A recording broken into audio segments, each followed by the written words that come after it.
High বন্ধুরা, তোমরা সবাই কেমন আছো? আশা করি ভালো আছো, আর আমিও খুব ভালো আছি। আজ আমি চলে এসেছি একটা নতুন ভিডিও নিয়ে। আমি আর আমার ছেলে যাচ্ছি আমাদের পেয়ারা বাগানে, আর সেই পেয়ারা বাগানটাই তোমাদেরকে ঘুরিয়ে দেখাবো। আর আমাদের এখানে মাঝখানে রাস্তা, দুদিকে শুধু পেয়ারা বাগান। আর এই যে চলে এসেছি আমাদের বাগানের মধ্যে। এই যে দেখো আমাদের পুরো বাগানটা তোমাদেরকে দেখাচ্ছি।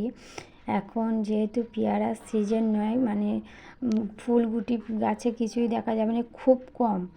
আর তার জন্য দেখতে পাচ্ছ গাছে তেমন একটা পাতাও নেই, আছে বর্ষাকালে যে তুলনায় থাকে তার থেকে অনেক কম।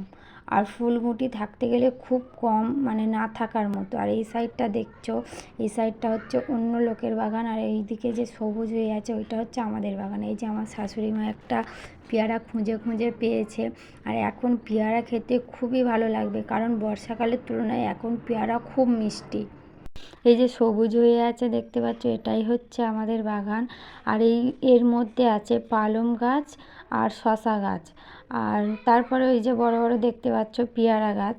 যখন পেয়ারা থাকে তখন পড়ে নষ্ট হয়, একটু খেতে ইচ্ছা করে না। আর এখন দেখো গাছে একটাও পেয়ারা নেই, অথচ আমার পেয়ারা খাওয়ার ইচ্ছা হয়েছে। আর এই যে দেখো আমি ভিডিও করছি, আর আমার পিছনে ওইটা হচ্ছে আমার মাসি শাশুড়ি।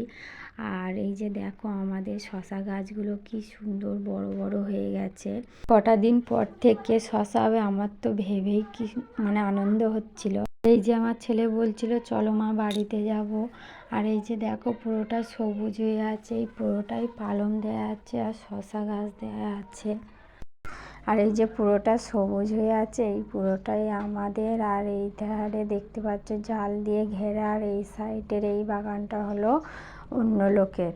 আর এই যে বাগান থেকে বেরিয়ে আমার ছেলে আর আমি এখন চলে যাচ্ছি বাড়ির দিকে। আর বাড়িতে এসে যে বাগান থেকে পেয়ারাটা নিয়ে এসেছিলাম, সেটাকে ধুয়ে ভালো করে লঙ্কা, কাসুন্দি আর নুন দিয়ে ভালো করে মেখেছি, পেয়ারা মাখা করেছি। আর পেয়ারা মাখাটা কেমন লাগলো তোমাদের জানাতে ভুলবে না কিন্তু। এই যে সন্ধ্যেবেলা রেডি সেডি হয়ে ছেলে আর আমি চলে এলাম ননদের বাড়ি, কারণ আমার ননদের বাড়ি বেশি দূর নয়, 5 মিনিটও লাগে না। আর এই যে এসে বসে আছি আমি আর আমার ননদ ওদিকে রান্নাঘরে। আর ছেলে এই যে এসেই সঙ্গে সঙ্গে টিভি ছেড়ে দিয়েছে, কারণ কার্টুন তো দেখতেই হবে।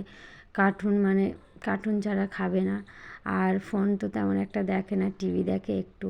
আর তারপরে বলছিল বড় মামার খিদে পেয়েছে, কারণ ও ননদকে যেটা হয় পিসি হয়, ও পিসিমণি বলে না, ও বলে বড় মার। এই যে পরোটা আর আলু ভাজা করে দিয়েছে ওকে। আর তারপরে বলছিল বড় মামাকে কাজু বাদাম দেওয়ার। ননদ এই যে কাজু বাদাম দিয়েছে, তারপরে একটা কাজু বাদাম খেয়ে বলছে কি বাজে খেতে, আমি একদম খাবো না।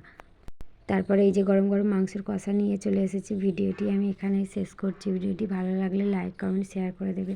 দেখা হবে পরে।